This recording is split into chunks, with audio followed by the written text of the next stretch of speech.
SG Consultancy Services. Study MBBS in Russia, Philippines, Uzbekistan.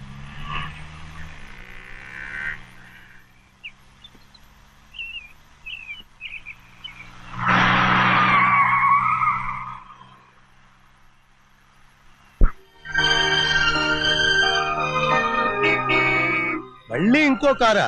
ఇప్పటికే 7-8 కార్లు ఊరికనే బయట ఉన్నాయి. నేల మీదగా ఉన్నాయి, నేను ఎత్తి మీద ఉన్నాయి. ఏంటయ్యా ఇది? మళ్ళీ కొత్త కారా? ఇప్పటికే 7-8 కార్లు ఊరికినే పడి ఉన్నాయి. ఉండని, నేల మీద కదా ఉన్నాయి, నీ నెత్తి మీద ఉన్నాయి. ఈ నెల జీతం ఉండదు మీకు? అయ్య బాబోయ్, ఇది కరెక్ట్. ఇదిగో గోవిందయ్య, అయ్యా అమ్మాయి అమెరికాలో చదువుకుని వస్తాంది కదా. అవునయ్యా. తనకి ఏ కారు నచ్చుతుందో ఎవరికి తెలుసు. ఇదేదో కొత్త కారు వచ్చిందంట, అందుకే ఒకటి కొనేశాను. ఆహా. వచ్చే వారం ఇంకో కంపెనీది వస్తుంది. అలాగా? అవునండి, దాని పేరు హోండా అండి. గోవిందయ్య, అయ్యా అదేదో ఉండానో బొండానో ఒకటి బుక్ చేయి. అలాగండి. మరి ఈ కారు ఎక్కడ పెట్టాలండి? నేను ఎత్తి మీద పెట్టుకో. ఇదిగో లెక్కలో కారు కొన్న బిల్లు మిగతా డబ్బు ఇందులో ఉంది, లెక్క రాసుకో. చిన్నయ్య పెళ్లి బాగా జరిగిందా? అది కూడా లెక్కలో రాసుకోవాలా? అడుగుతారా మీరు?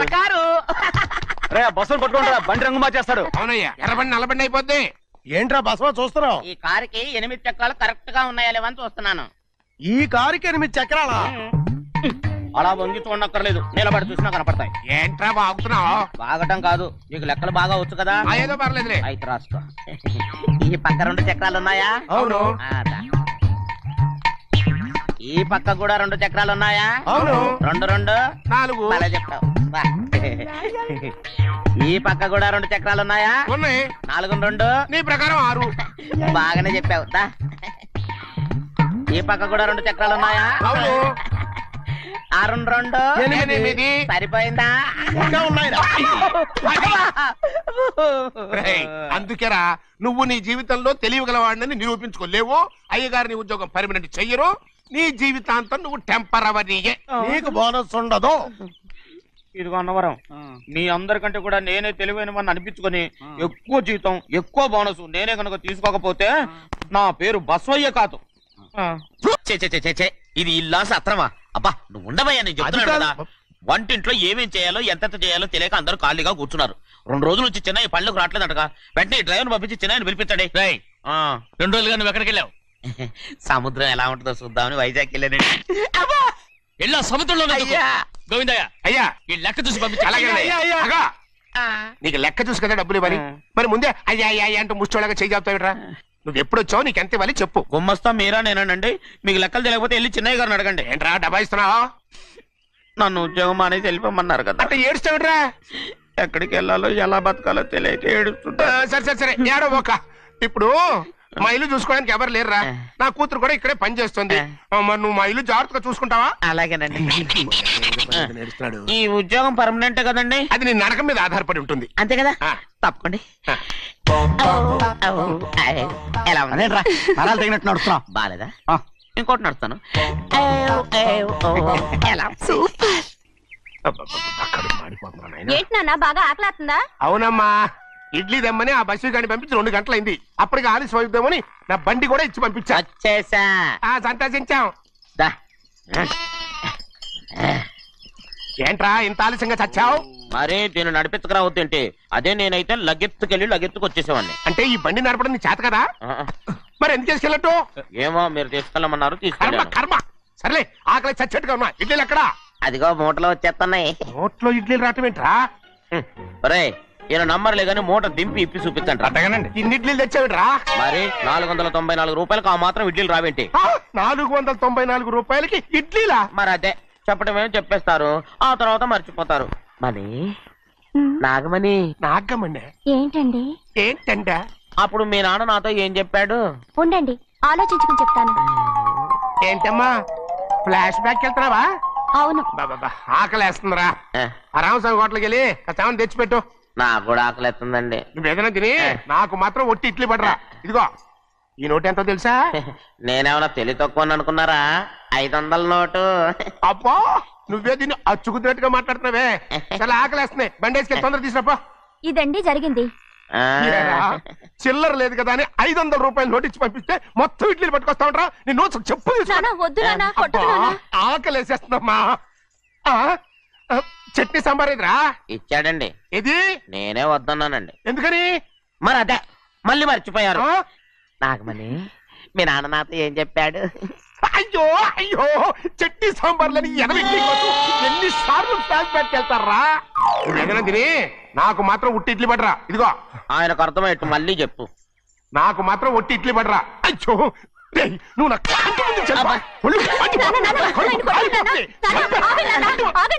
ఆయనతో పాటు నేను బయటకు వెళ్ళిపోతాను. ఎందుకంటే ఆయన నేను మీ దిక్కుమాల ప్రేమ కథ వినే ఓపిక ఎవ్వరికి లేదమ్మా. అయినా నువ్వు అనేది ఏముందిలే, అతను లేకుండా నేను బతకలేను అంటావు అంతే కదా. అయితే ఒక కండిషన్ రా. ఏంటి? నువ్వు చాలా తెలియగలవాడవని ఈ ప్రపంచానికి, నీ ముఖానికి ప్రపంచం దాకా ఎందుకు గానీ ఈ ఊళ్ళో నిరూపించుకో. నా కూతురు నీకు ఇచ్చి పెళ్లి చేస్తా. వాకే వెరీ వీచి. అయితే నువ్వు ఇంటి నుంచి బయటికి వెళ్ళరా. ఏమైందిరా అంతరాట పరిగెత్తున్నారు? ఉండవా ఏమయ్యా, ఏంటి అంతరాట పరిగెత్తున్నారు? నువ్వు నాకు అగనిస్ట్ పార్టీ, నేను నీకు చచ్చినా చెప్పకూడదు. అయినా వయసులో పెద్దవాడు అడుగుతున్నావు కాబట్టి చెప్తున్నాను. మన బస్సు లేడు వాడు పండుతున్నాడంట. అగా బస్సోడు ఏంటి, కొండ ఎత్తడం ఏంటి? ఎగతాళిగా ఉందా? నేను ఎగతాళి చేయడం కాదండి, ఊరంతా పరిగెడుతున్నారు. పైగా 10 రూపాయలు టికెట్ అంట. బస్సోడు కొండ తీసుకెళ్ళి చూపిస్తాను. నా కూతురు రా. ప్రశాంతంగా ఉండండి, ప్రశాంతంగా ఉండండి. ఆంజనేయ స్వామి ఒక పండగ కాలే బాగా ఒళ్ళు పట్టంటారా.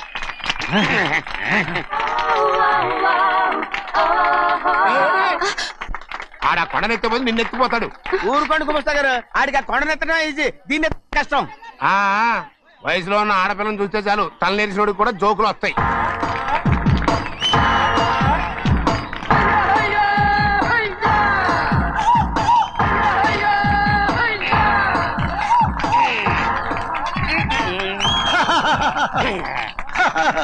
రెడీ. ఏంట్రా రెడీ? కొండనెత్తు. ఓ 50 మందిని పిలవండి. ఎందుకు? ఆ కొండను తెచ్చి నా చేతుల మీద పెట్టడానికి. అప్పటి నుంచి నేను చెబుతూనే ఉన్నా, ఇది ఫిట్టింగ్ ఏదో పెడతాడు అని. ఒక్కడనా నా మాటనారా? ఊరుకోవా, నీ కూతురని మాటలేదు, మేమే వింటాం. ఇది ఒక పిచ్చి కొయ్యి. ఏంటి 50 మంది వల్ల కాదా? అయితే ఊరు మొత్తం వచ్చి ఆ కొండను తెచ్చి నా చేతుల మీద పెట్టండి, అప్పుడు నేను ఒక్కనే ఎత్తుతాను.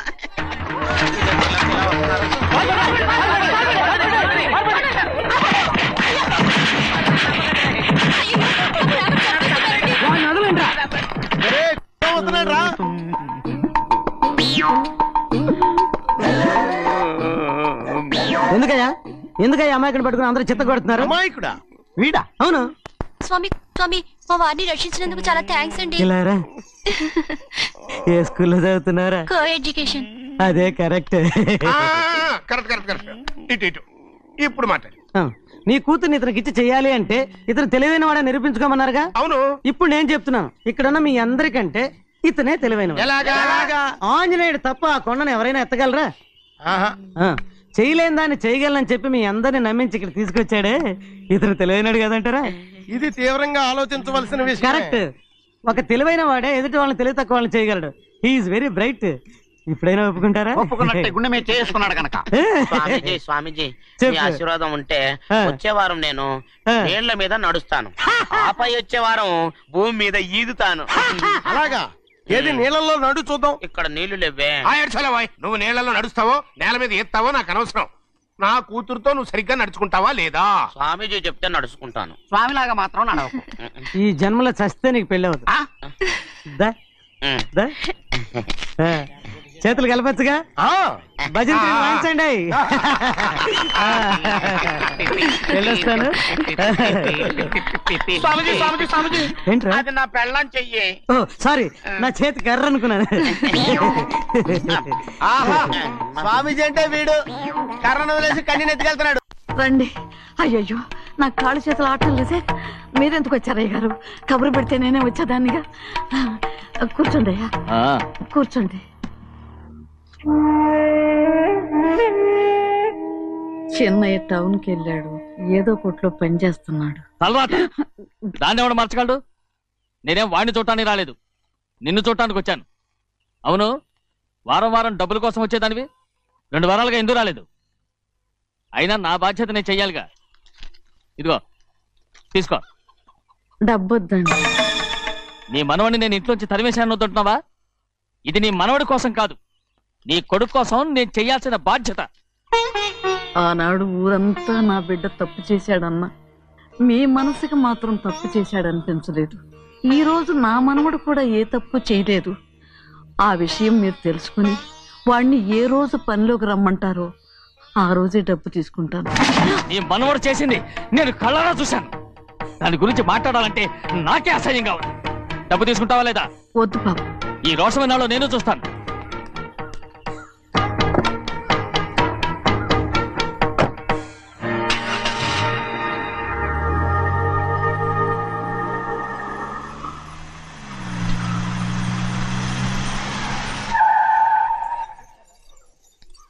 ఏంట్రా అందరూ ఇంట్లో పనులు మానేసి బయట కబుర్లు చెప్పుకుంటున్నారు? పెద్దమ్మాయి గారు అల్లుడు గారు మన ఇంటికి వచ్చారండి. వాళ్ళతో పాటు బంధువులు కూడా తీసుకొచ్చారండి. అందుకే మేమేం అనలేకపోయామండి. తాంబూలాలు కూడా పట్టుకొచ్చారండి.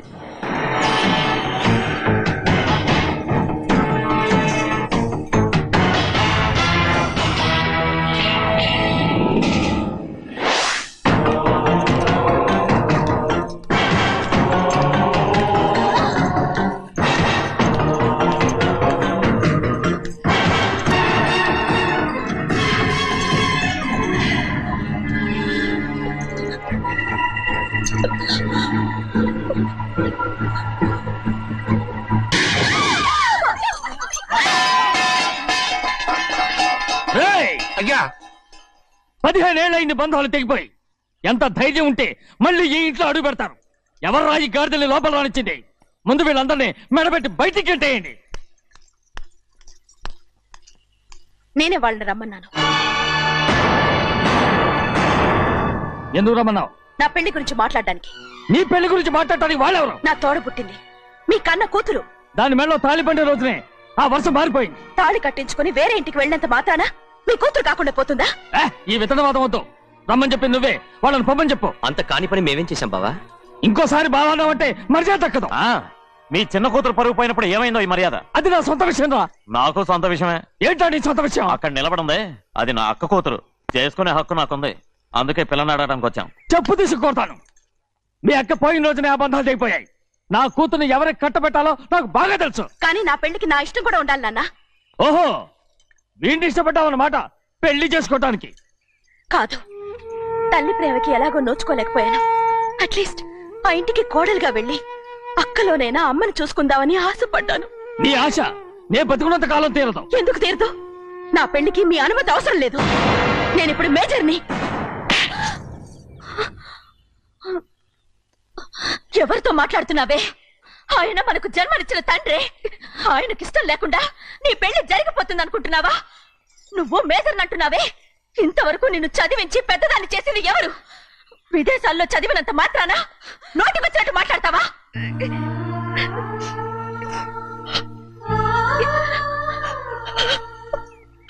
నన్ను క్షమించండి నాన్న. ఎలాగైనా మన కుటుంబం కలవాలనే ఆశతో దాని మాటలు వినే ఇక్కడికి వచ్చాం. మీ ఇష్ట ప్రకారమే ఎవరికైనా ఇచ్చి పెళ్లి చేసి దాన్నైనా చివరి దాకా మీతోనే ఉంచుకోండి.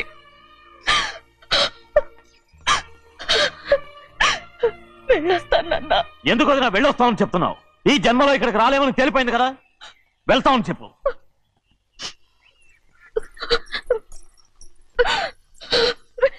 గోవిందయ్య, అయ్యా ఈ దరిద్రాన్ని బయటపడి. అలాగేనండి. నన్ను క్షమించండి నాన్న. ఊరుకోమ్మా, ఏదో తెలియక చేసావు, పర్వాలేదు.